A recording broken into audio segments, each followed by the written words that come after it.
say a couple of words about the forum. So we will give it a few minutes before we get going, but people are starting to come in now. So if this is your first time joining us at the Trade Policy Research Forum, my name is Ben Shepherd. I'm here with my colleague and partner in crime, Hannah Norberg.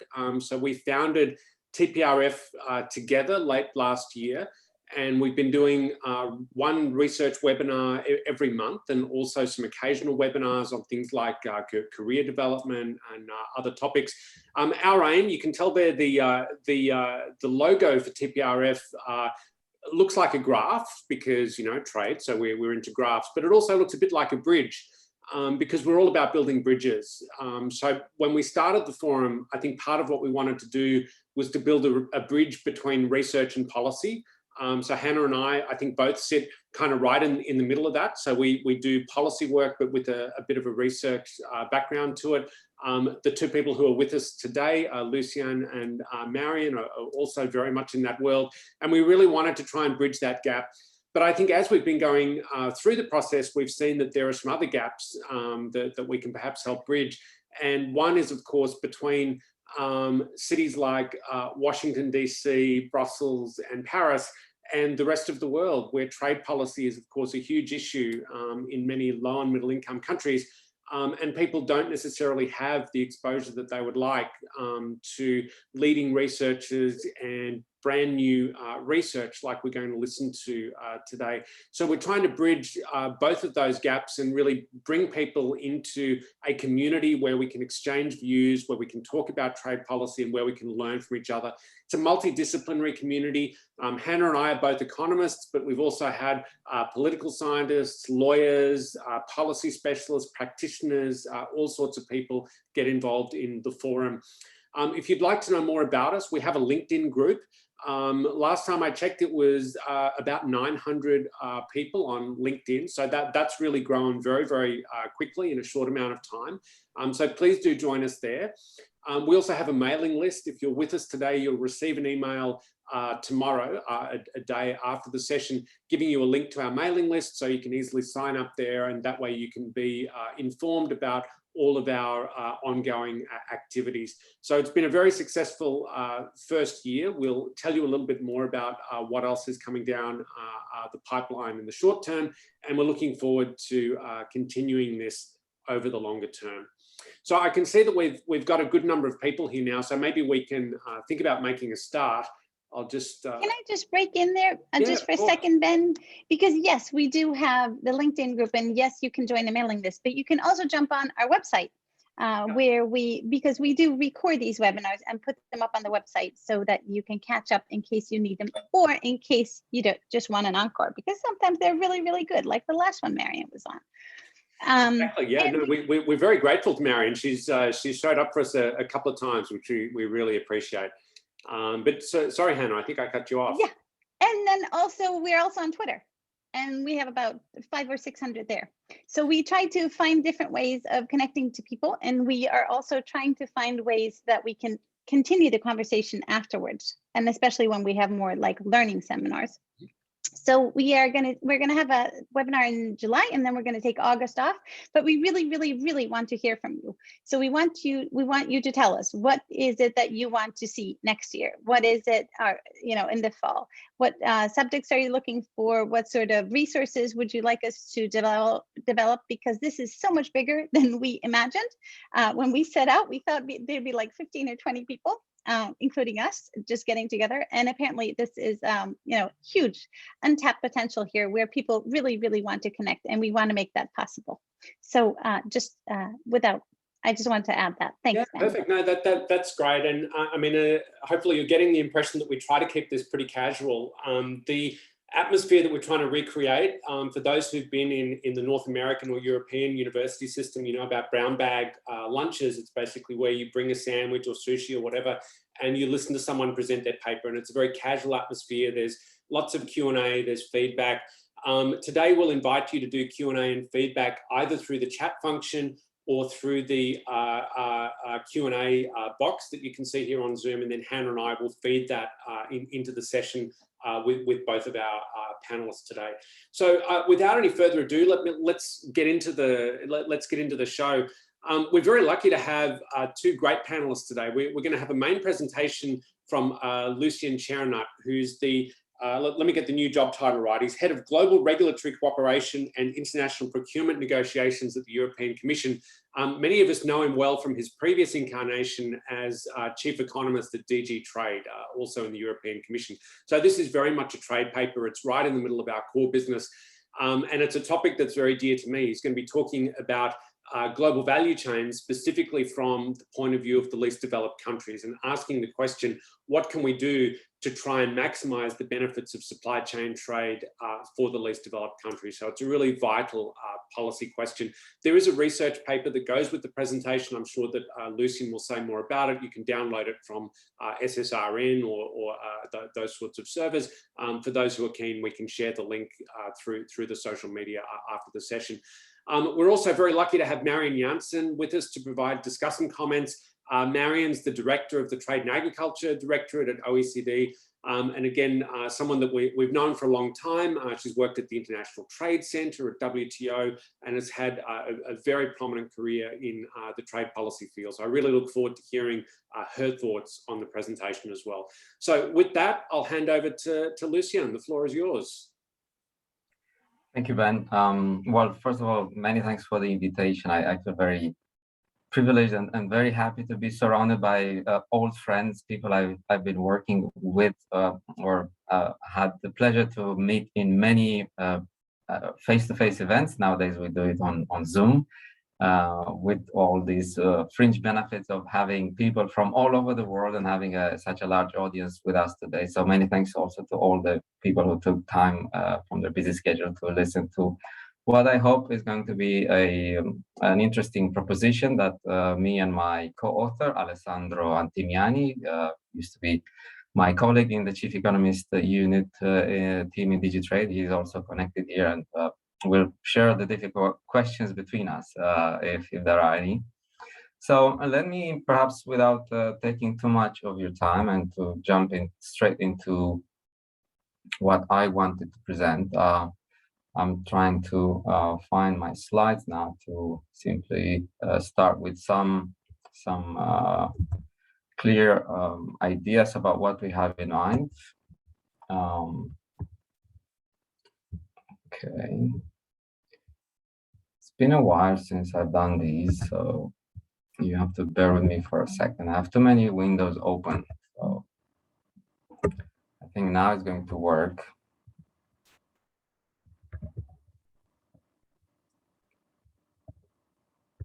Do you see anything appearing on your screen? Yep, we can see your PowerPoints. Thanks. All right, very good. So, well, as I said, the idea, in fact, I was chatting with Hannah and Ben without being fully aware that probably we already recorded and there were people on in the webinar. But just to repeat for those of you who joined after that, the idea came to mind a while ago, and it's very fortunate that the Vox EU piece that has been published recently, in case you haven't noticed, it's a very short read. You get the gist of it. If you don't have time to listen to me, you can run away now, read that paper, and that would be equally interesting, I'm sure. You will see it has a picture of mangoes, and this is, I think, that's why Hannah said serendipity exists, because the idea came at the moment where mango were an essential ingredient in some of our thinking at DigiTrade. It came out about that terrible year, I think it was 2010 or so, I think, when Haiti was struck by a terrible earthquake, a devastating earthquake. And we at the European Commission, we wanted to find ways to support Haiti with some temporary measures, perhaps, in order to use trade as a quick boost to their post-earthquake recovery. The problem was that Haiti, being an LDC, they had already duty-free, quota-free access to our market, and there was very little we could do immediately to help them. But then I looked at their experts, and maybe there's something that it could still be subject to some preferences of some sorts. And then I discovered that Haiti actually is a major exporter of mangoes. Mangoes is, I think, one of the top exporting items for Haiti.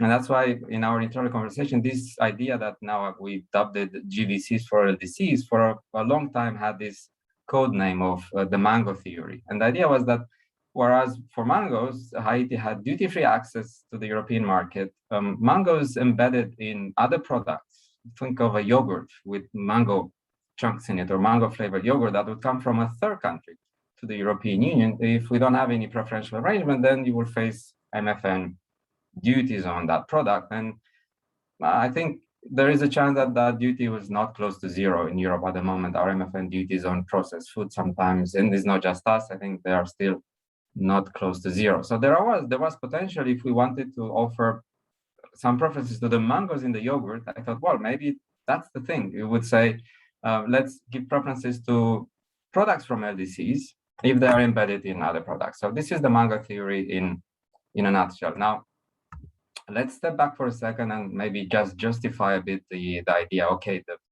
Haiti recovered somehow from that earthquake, although we know now, there was another paper I wrote right after these kind of natural disasters, and trade and natural disasters seems to be quite devastating for small economies. In fact, according to our estimates, and we're not the only ones to estimate such effects, for small economies, a natural disaster can actually set back their trade performance for about 3 years or so. They will be terribly affected by such an event. So it's, of course, you can bounce back, but it's not so easy when you're a small economy. Now, LDCs are not just small, many of them, they have very specific challenges. And it's also probably a coincidence that this year we are actually on an anniversary year. If you look at the moment when the UN introduced the LDC category, we are 50 years down the road.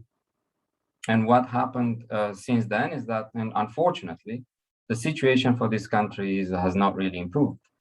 The number of LDCs has increased over time. Also, according to the latest UNCTAD LDC report, if you look at their productive capacities, the number of LDCs that had progress and they were trying to boost their productive capacities has decreased recently, whereas the number of LDCs lacking this diversified productive capacity has increased over time. So we were actually really facing serious challenges if we want the UN Sustainable Development Goals to become a reality for these countries. It's really a very serious challenge, and maybe there is room for us to come up with a new idea that would bring some positive effects to their development path. So just I have here as a footnote, if you want, let's not forget that for these countries, they face very serious development challenges. Think of living in a country where more than half of your population does not have access to electricity. You can imagine how difficult it is for you to be part of a new 21st century digital kind of globalized economy with supply chains, just-in-time inventory, and all sorts of Internet of Things, all these things that I'd like to talk about, not today though. But so it's very important to find ways in which, despite these challenges, we would bring these countries closer to where the action is. And also in terms of their overall prospects after COVID, if we bring that to the picture as well, unfortunately, they are among the countries most affected by this severe global crisis. And to use the words of the former UNCTAD Secretary General, they are probably going through the worst crisis in the last 30 years. And probably this crisis, this is a setback for probably several years in their development. So it's high time for us to bring all the ammunition we can have at our disposal, including in trade policy making, to try to support these countries, at least to bounce back from what is going to be for them a difficult challenge for the future, not just because of COVID, but also because of these systemic challenges I mentioned before. Now, it's probably also worth recalling that LDCs have already been offered very generous trade arrangement by many countries. I will say a few words about the EU instruments, for instance. All LDCs are eligible in the EU for the various schemes. The most important one for them is the everything but arms, where, as I said, everything except arms, as the name says, is eligible for duty-free, quota-free access to the EU.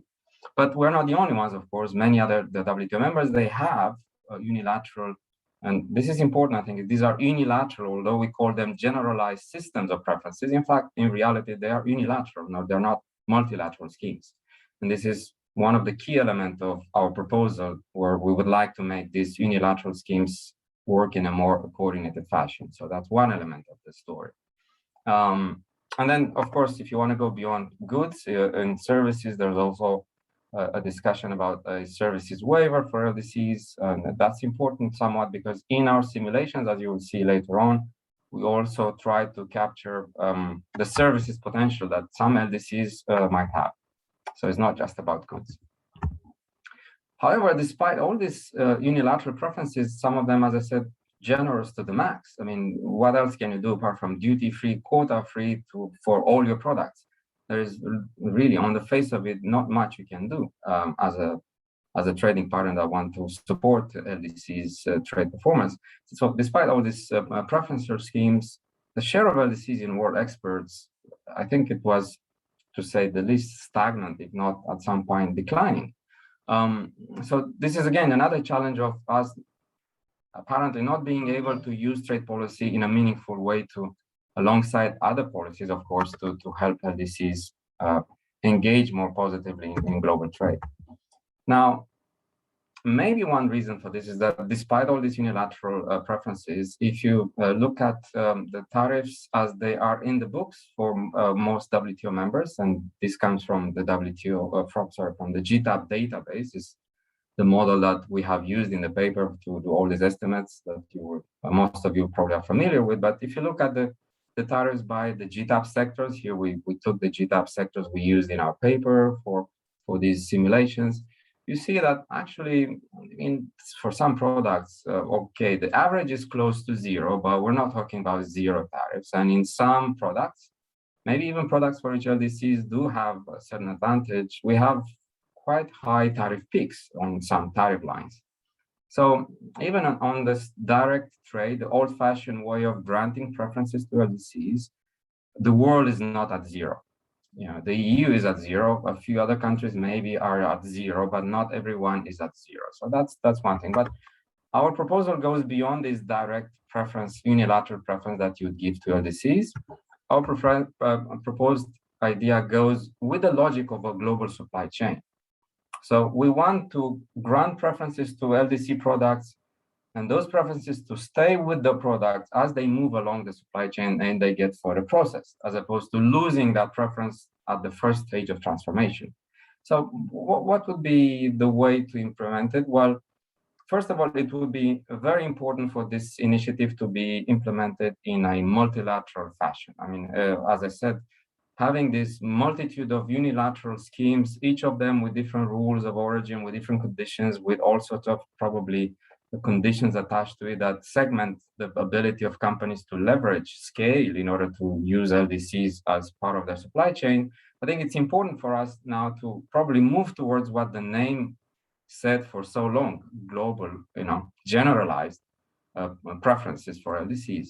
So the idea was that, as I mentioned in my initial mango example, any product that originates in LDCs, and we may come back to this origin concept in the Q&A, or if you are interested in its feasibility, but any product originating in an LDC, when it's imported and further processed by another WTO member, when this further processed product would then be exported, the importing country will grant that product a preference margin that is proportionate to the value of the LDC input. So I think it sounds like a fairly simple proposition, in theory at least.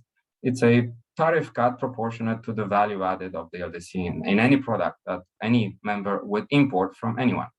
And that would indeed, perhaps this is not just the assumption, is also the results of the model that I will show you in a minute. It will trigger a number of positive impacts on LDC exports. Because on the one hand, imagine all of a sudden the whole world would like to get access to a product from LDC that gives you a bit of a tariff premium, if I can call it that way. It gives you a tariff cut. So this is a product with special incentive for you to use it.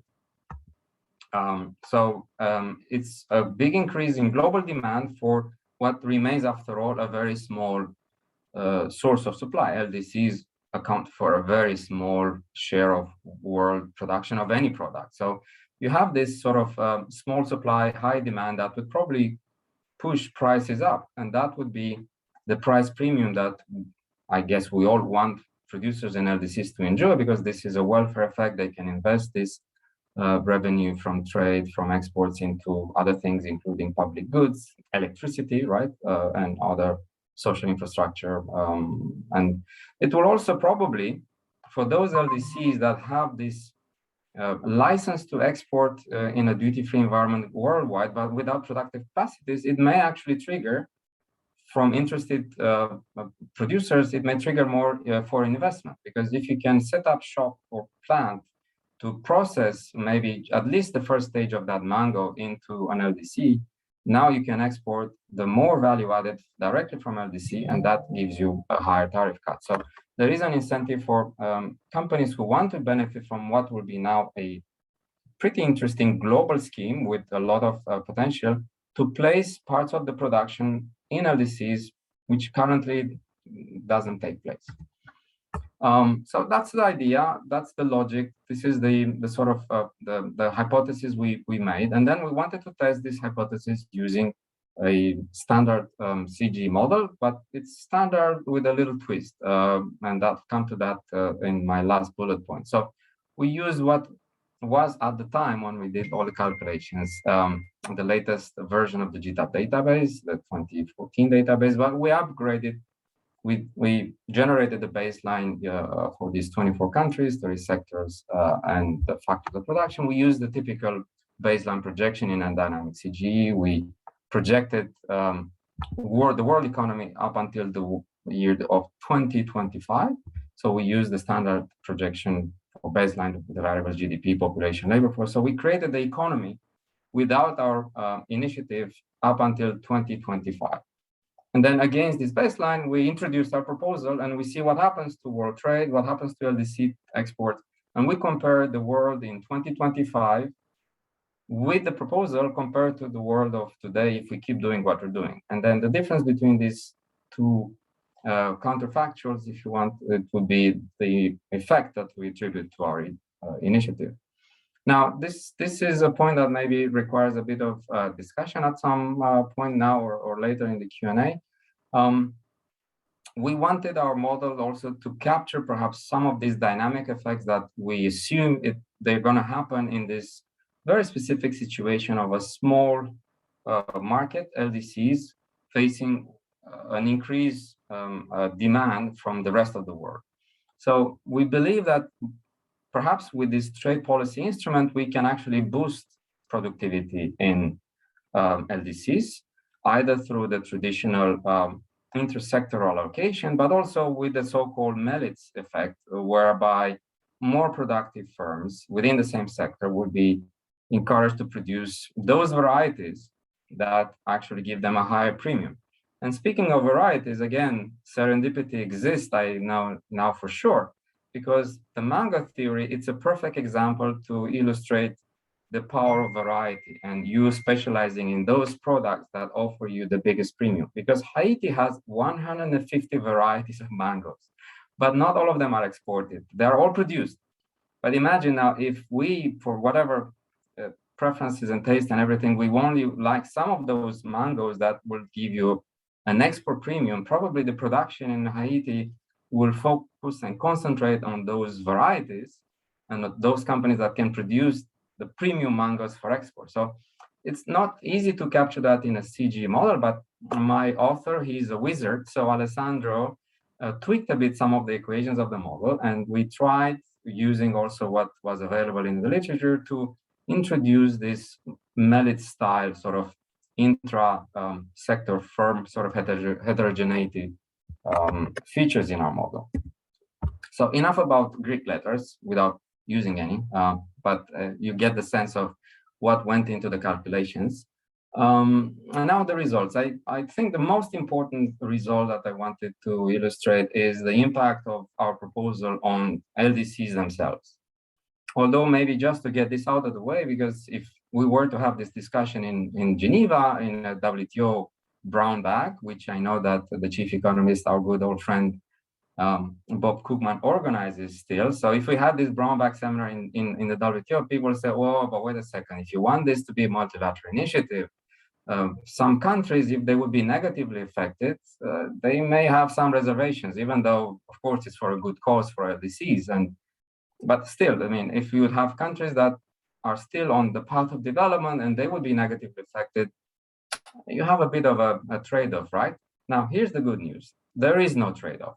So this is a good old-fashioned win-win proposition for all WTO members. Of course, numbers are small, but the idea is that we don't have the negative sign that would make some WTO member take a pause or kick this to a working group lasting forever.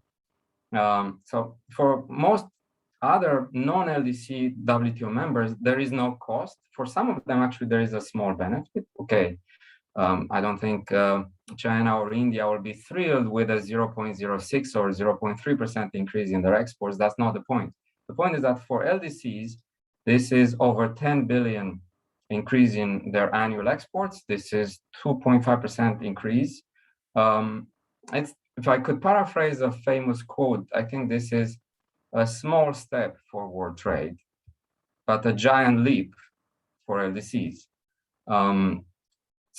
How do we get to this result in terms of a positive effect? No Pareto sort of negative effects here. No need to compensate anyone.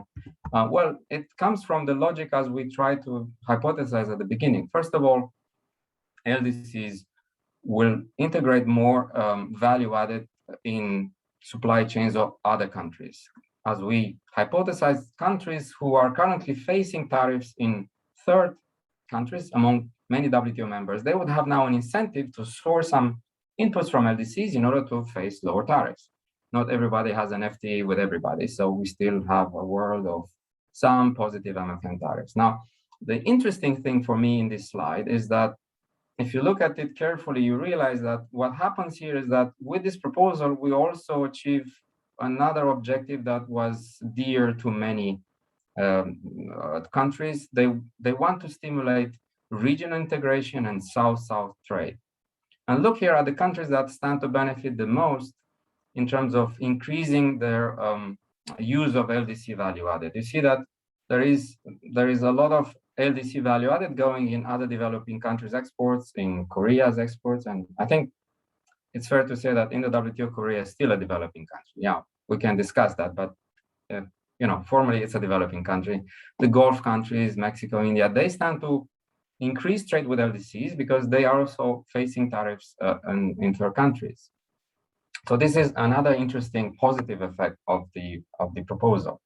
And you see that at least for these countries, the participation of LDCs is higher than the average 2% we estimate at world level. Also, I think this is somewhat surprising if you want, but even in countries where LDCs enjoy, as I said, like in the EU, full duty-free market access, they can still benefit from this indirect increase in exports. So these are European imports from the world. What would happen to our imports from different WTO members if we were to grant this LDC preference to imports from anyone? So you see, the EU would increase imports from other developing countries. We would increase imports from the Gulf region. We would increase imports from Korea, India, Mexico, and so on. So again, this is why I think it's very important for this initiative to be adopted at a multilateral level. And there are things that one can do, like I thought about it 10 years ago. If we were to give mangoes preferences, we can get so much. But if we give yogurt with mango from Haiti an additional preference, maybe we'll import a few more of those items from other countries. So to conclude, I think what we theoretically predicted seems to be validated by the CG model in a way that even exceeds our expectations in a way, because we got even some freebies. We were hoping to get an increase in LDC exports, and that was evident in the model, but we were not sure if this would be at the expense of other countries or not. Luckily, it wasn't. So I'm not saying that this is going to be theoretically always the case, but in our case, it has some logic to it. I think it's important to realize that there will be an increase also probably in the regional integration of LDCs. They will create stronger links within the region and with other developing countries. So that would be a bonus. And given the increase in the welfare gains for LDCs and the fact that this will stimulate also small farmers, perhaps, and small companies, there will be a price premium. So they really get more bang for the buck. So that should help us in getting closer to the UN Sustainable Development Goals for LDCs. Thank you. Thanks, Lucian. That's great. I think we've got a lot of material to talk about there. So I've got a ton of questions that I'm looking forward to going through in the Q&A. But let me hand over in the meantime to Marion for her discussion comments. Thank you, Ben. Thank you, Ben, Hannah, for having me here. And thanks, Lucian, for the presentation. Let me start by giving you 5 reasons why I'm so happy to be here. And only one of them is related to global value chains.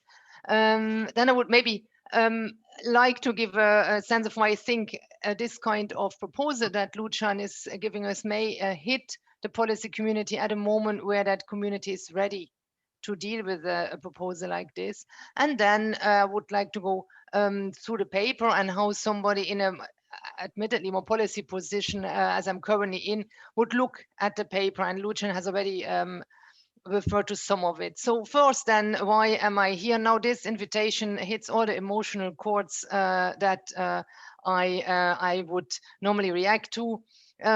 It's food, music, sports, and children. So there's a lot about mango in this talk. So I will remember this paper as the mango paper because I like to eat and I also like mangoes.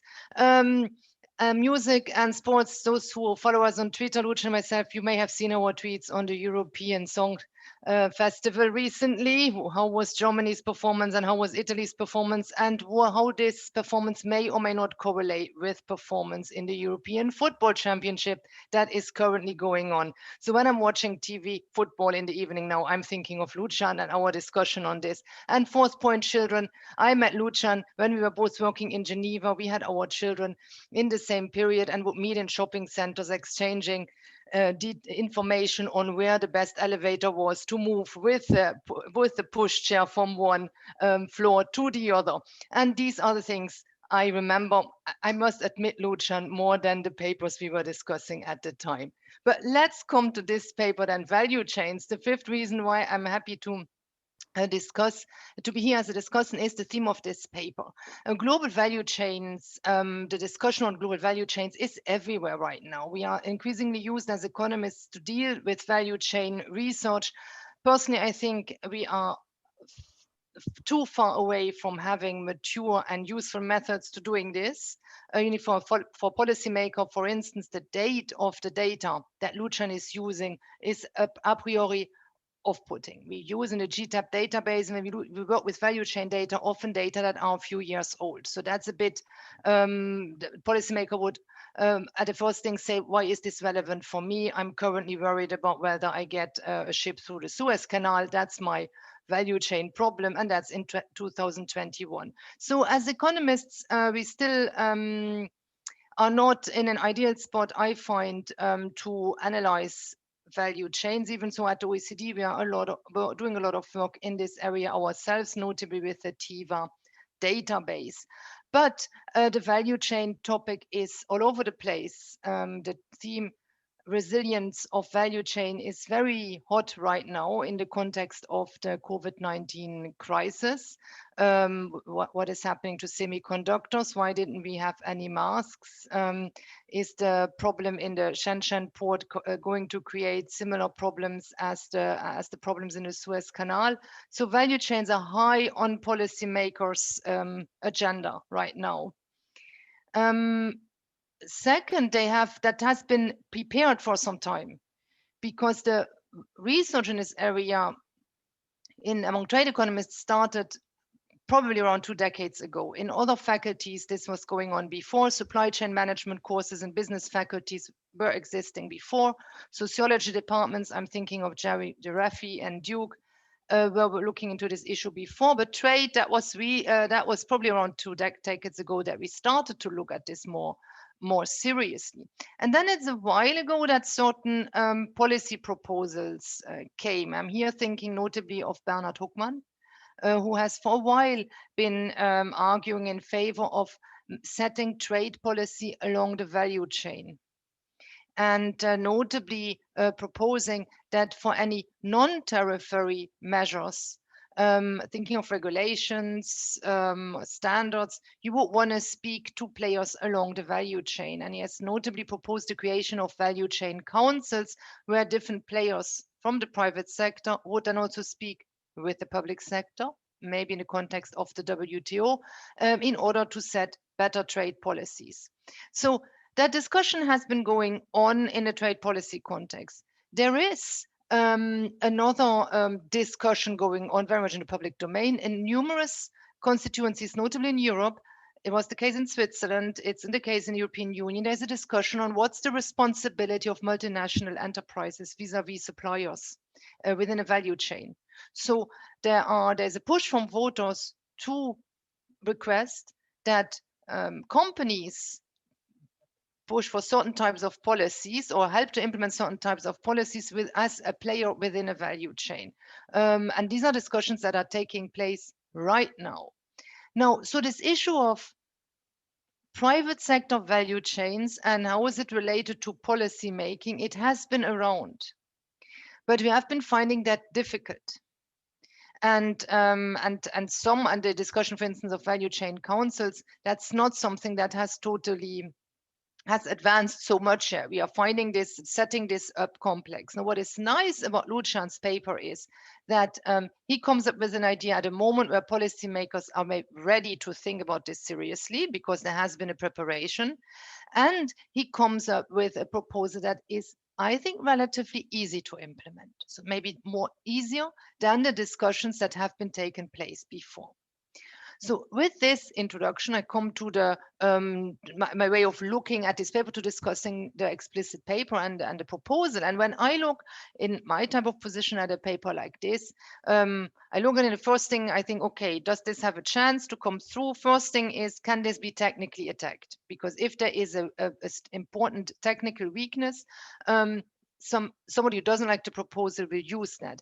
Admittedly, here I'm a bit influenced by my work on WTO disputes, where technical papers, technical analysis, analytical analysis was very easily destroyed within a dispute by a counter expertise. That's not necessarily something that ends up in the public domain. It's often part of the confidential documents, but most of us know that our models depend on assumptions and that these assumptions can be attacked. So that's first point. Can it be technically attacked? Will I get support from members, or are there important members who will not like the outcomes of this? And the third point, how easy is it to implement this?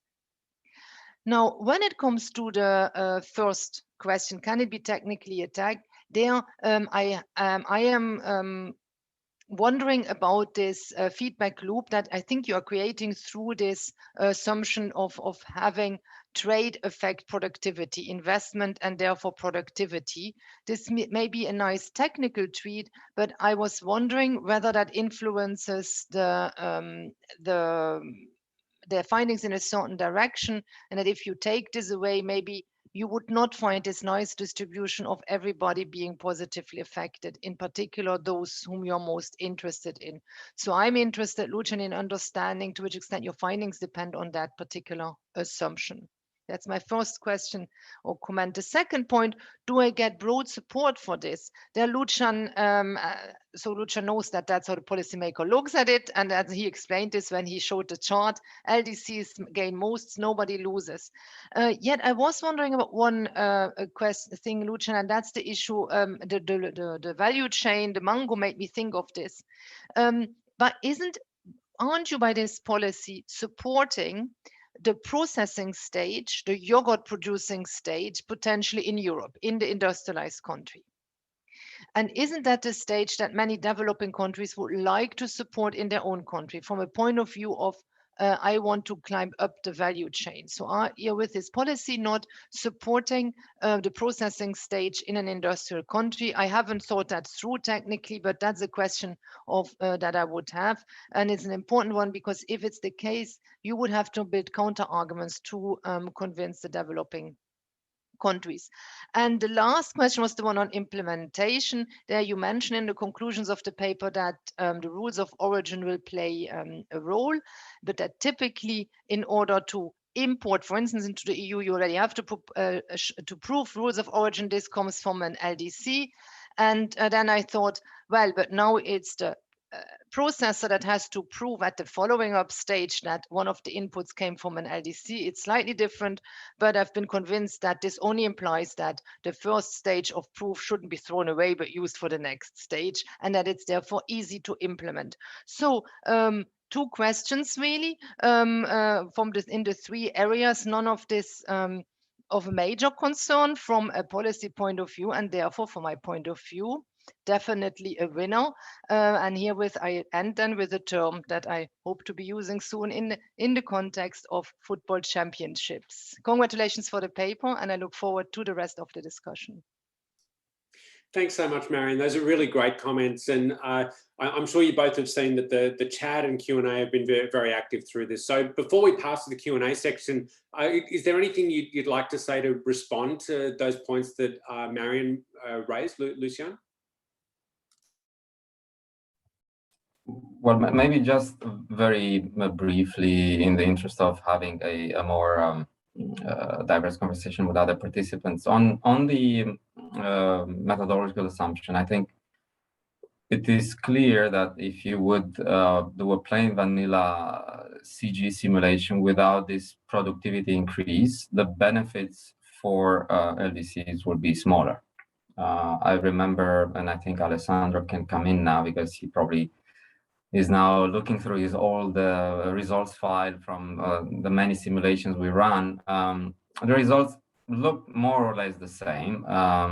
So very minor effects in percentage terms for other countries, the same South-South integration benefits for LDCs, but probably to a lower extent. And the reason being that we wanted the model to reflect what we believe, irrespective of any modeling assumption, that the reality would start to look like if you give this major incentive to any company that is currently facing double-digit tariffs for their products to reduce that tariff burden using a single scheme throughout the world by placing some production facilities closer to the existing production frontier of the LDCs as it is now, and produce a bit more, probably slightly more sophisticated products in LDCs that would then feed into your supply chain. So if you believe in that logic, that there is potential for FDI in LDCs, and that potential would be slightly incentivized by giving people a tax break, a tariff break, if you invest in LDCs. That's essentially, if you invest in LDCs, you would get a global tax break. It's as simple as that, I think. Now, how big that effect is going to be, time will tell. It's hard to say. I saw questions in the chat about sectors and countries. It will vary a lot depending on the nature of each LDC. I mean, Bangladesh is going to be linked to their current comparative advantage. Haiti or some African LDCs would be something else.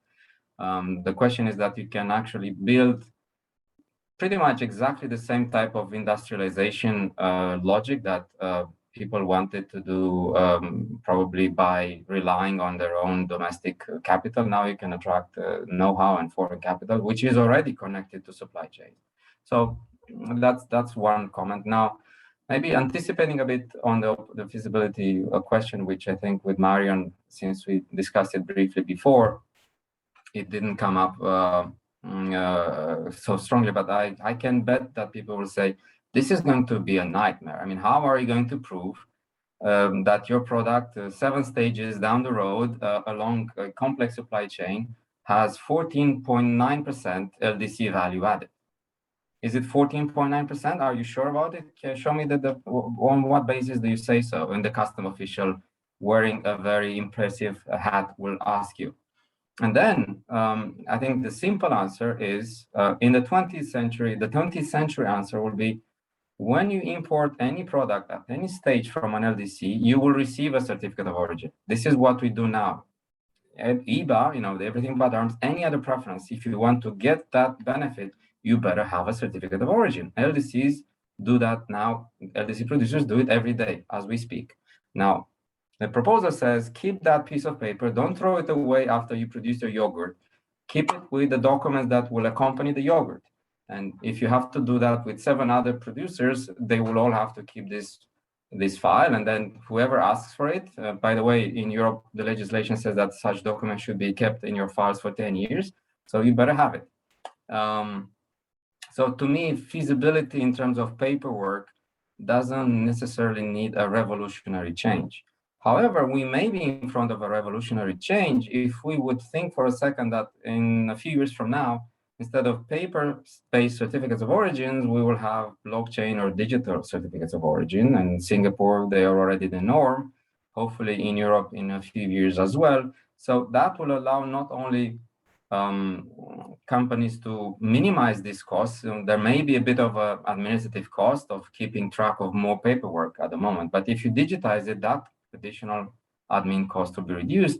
You can actually ensure traceability. And if I'm a conscious consumer, if I want to actually put my money where the LDC needs are, at the moment, I can't buy the mango flavored yogurt with mango from LDCs. I simply can't. But if you allow me as a consumer to if I'm conscious about development, to pay maybe the premium or whatever it's to encourage production and that kind of variety, I would have the traceability, so I can make conscious choices as consumers. So you can get a different benefit also from my pull from demand. So there are many possibilities if you think openly about 21st century and all the other kind of things that can come together to support the idea. So I'll stop here. I don't know if Alessandro wants to say anything about the CGE assumptions that may be interesting, or we just stop and take questions from the floor. Yeah, let's maybe jump into the Q&A. I mean, thanks very much for that. And I think we do have a lot to talk about. Where I wanted to kind of jump into this, I think that there's a question in the Q&A from Mia Mikic, and then also this came up a little bit in the chat.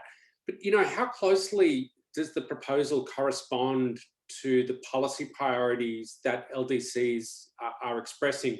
And you know, in Mia's question, she said, well, you know, LDCs, when they talk about market access, you know, they're not generally concerned about tariffs. They're concerned about NTMs. They're concerned about access to finance, infrastructure, skilled labor, all these sorts of, you know, the NTMs obviously are on the import side, but then a lot of the other constraints are on the supply side.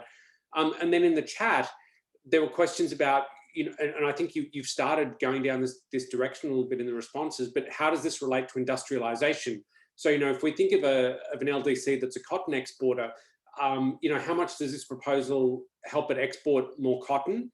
And how much does it help it start manufacturing T-shirts and other sorts of products that use cotton in a transformed way? So I wonder if you can sort of speak to those points a little bit. Yeah, this is a very, very valid and very important question. We took a lot of time to discuss among ourselves, not just me and Alessandro, but many other colleagues in Digitrade about when we tested some of this idea also in informal coffee chats with colleagues in trade and development. So they already expressed this fear that if you give an additional incentive for LDCs to export raw cotton, as opposed to produce maybe processed cotton or any other next stage intermediate product, let alone the final T-shirt, you would work against their diversification, their industrialization objectives.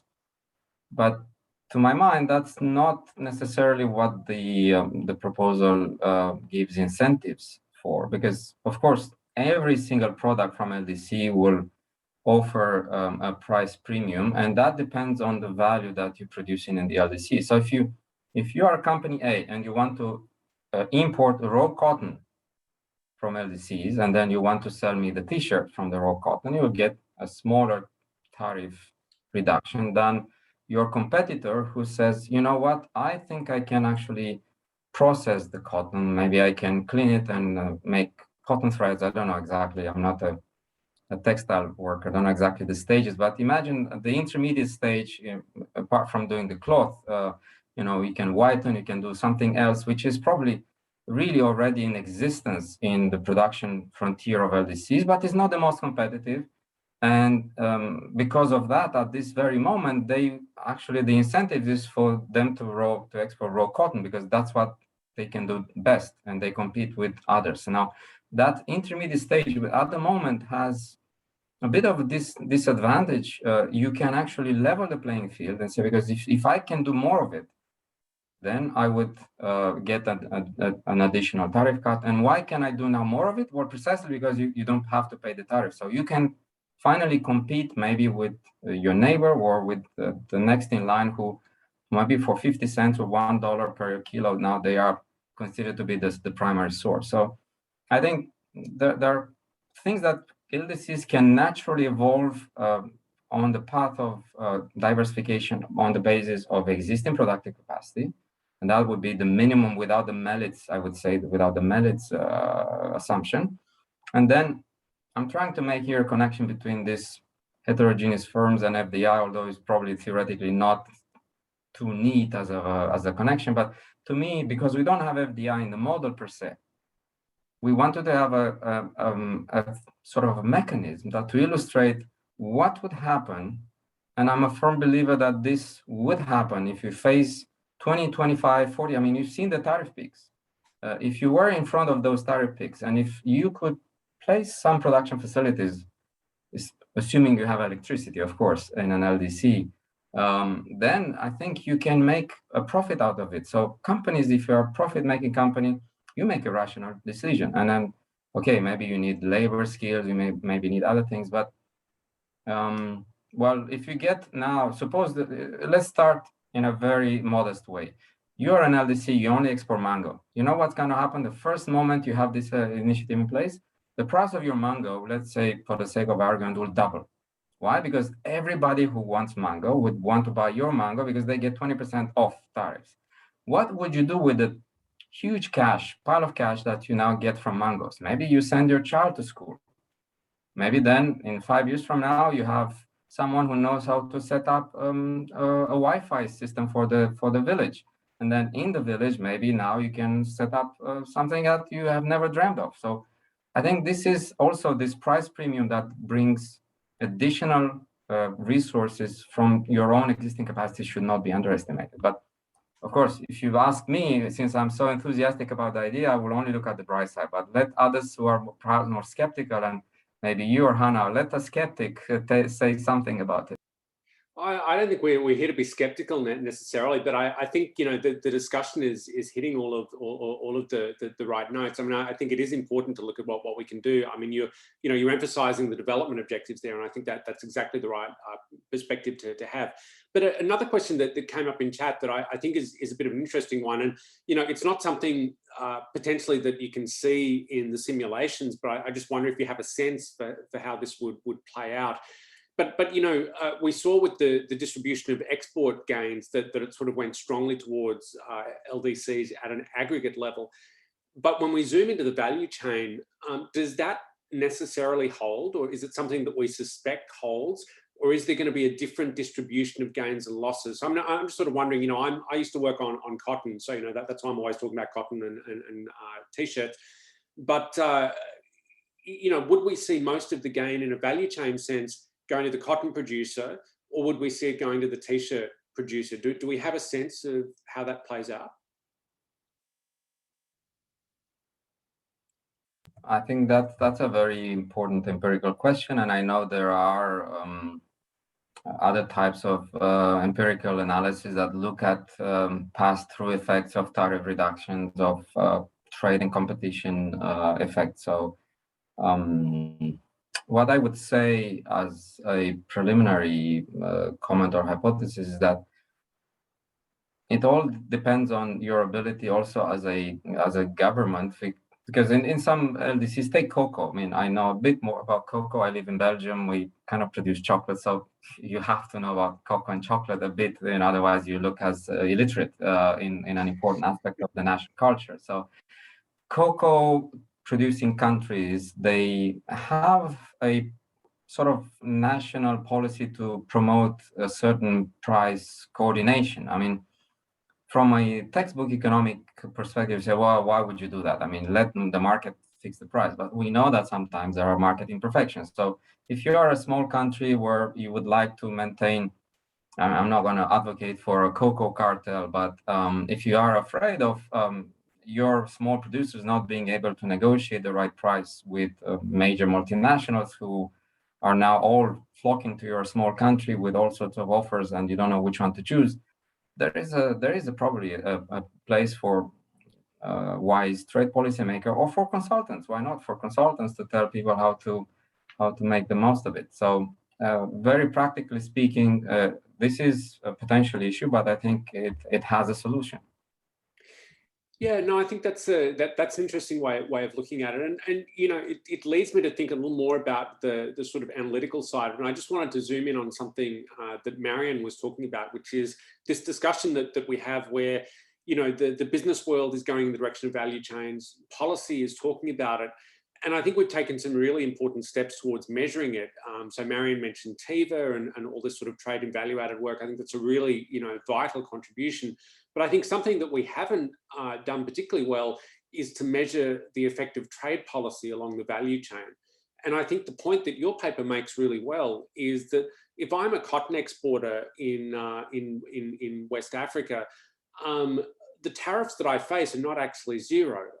So under EBA, yes, I get duty-free access to the European market.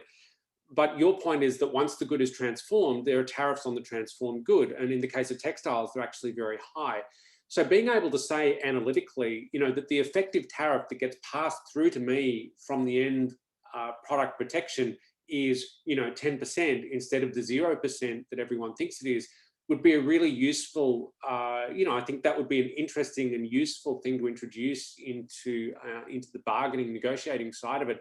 And I just wonder if that's something that you can get out of your model, because you are taking this kind of forward value chain perspective. And, you know, there is work, you know, I've done some, other people have done some, looking at this from a backward perspective using effective rate of protection and these sorts of measures, but yours is taking the flip side. So I just wonder if you can kind of pull this out and even give a couple of examples to sort of say, well, you know, cotton looks like it's subject to zero tariffs, or cocoa looks like it's subject to zero tariffs. But in fact, when you look at the tariff on chocolates or the tariff on t-shirts and the way it flows back through the value chain, you get something that's significantly different from zero.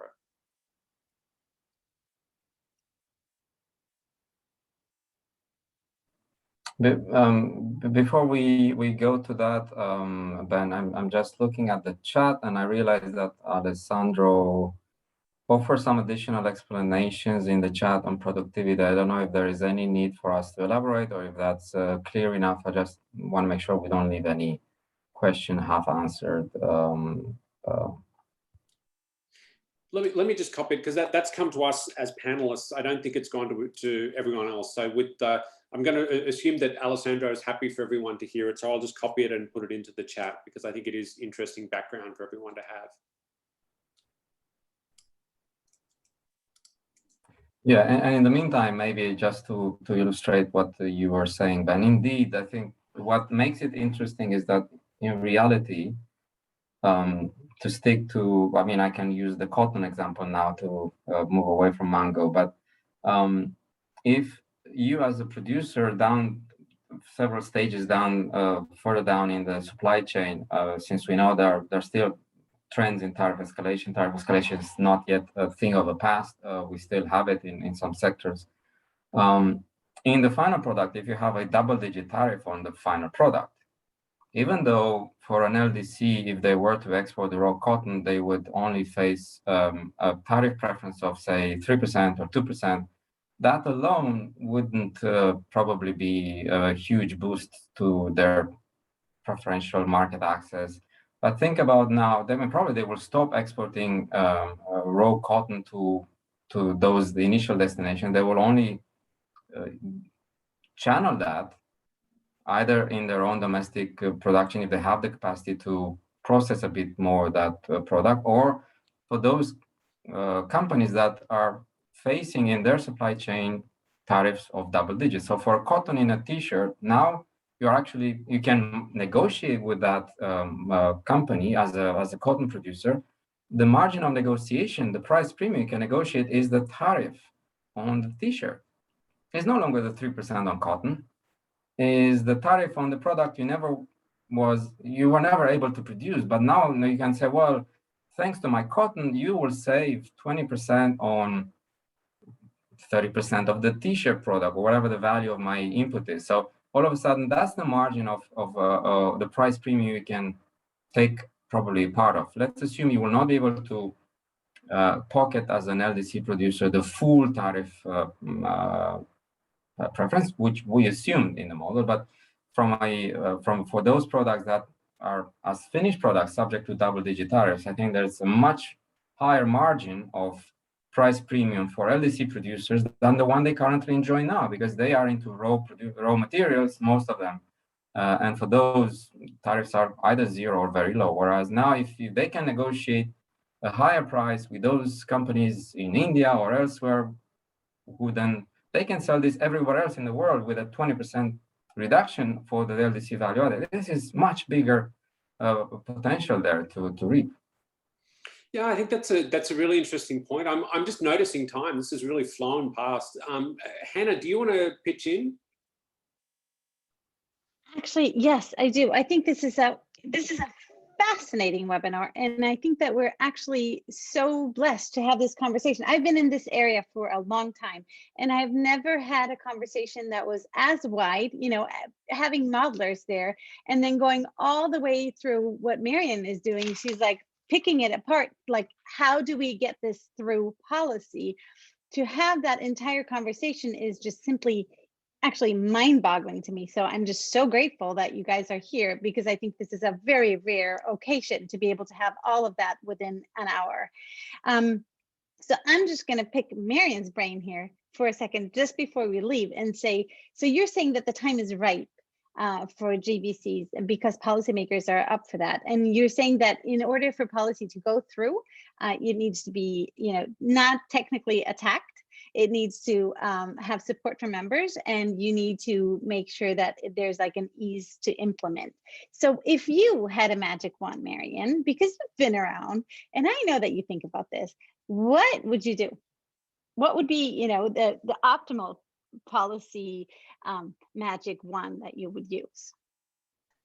I think this one is this paper and this proposal represents a very unique combination of a strong performance on all three of these dimensions. We don't live in an ideal world. You never get a paper that is technically unattackable, or that meets everybody's wish list fully, or that is implementable at zero costs. But here we have something that is technically solid and technically fits the policy argument. Sometimes we have technical papers that don't fit with the policy thing, only marginally. Technical paper fits the policy argument, it's implementable, and Lucian has made that very clear. And there is, I find, a big likelihood to get policy support for this. So this is ready to be proposed to the policy community, and I hope this comes through. I can't see, you know, a better grade to get, Lucian. You know, you should just bow out right now on that note, because we all also I want the support from trade experts, and then I will be truly happy, Hannah. Well, obviously we do. We have very influential trade experts who are in a position to take decisions. So if those trade experts, prominent policymakers with the vision to recognize when potential for development exists in trade policy, I count on you and all your members to take now the baton and run with it in Geneva or somewhere else. I don't know. Well, I cannot, you know, say that I speak for all of them at all, but you know, nobody knows this area better than Marian. And if Marian's behind it, you know, I'll be there too, definitely. Ben, we're out of time. We are out of time. That's been a really great session. So thank you so much to our two panelists, to Lucian and Marian. I think that was a really fantastic discussion. My apologies. I know people have posted things in Q&A and chat that we just haven't been able to get to. But there was a really good attendance today, and there was a lot of interest. So thank you to everyone for your active participation. Just before we leave you, I'll give you a little bit of information about our next event. So our next webinar is on July 15th, as always at 9 a.m. Eastern time here in the US. And we'll be welcoming Syed Uddin from St. John's University, who's going to be talking about immigration and trade. So it'll be our last webinar before we take a break for the Northern Summer. And of course, we'd like to see as many of you as possible there. So great to have our two panelists today. I think, again, that was a really fantastic presentation. It's gotten a lot of ideas out there. And it's got a lot of questions flowing. So I think that's huge value added. So thanks to Lucian for sharing it. Thanks to Marion for the comments. And thanks, as always, to Hannah as well for being here and for her great wrap-up question at the end. So we look forward. And thank you, everyone who came. Yeah, and to everyone who takes the time out. Yeah, yep. We share their look forward to seeing you all on July 15th. Bye. Thank you so much. I hope to see you all in live, kind of face-to-face in one of the upcoming events. We may have a WTO public forum. I think that's a very good occasion for all of us to meet. And then maybe, Marion, we can go back to our Geneva good old memories and catch up on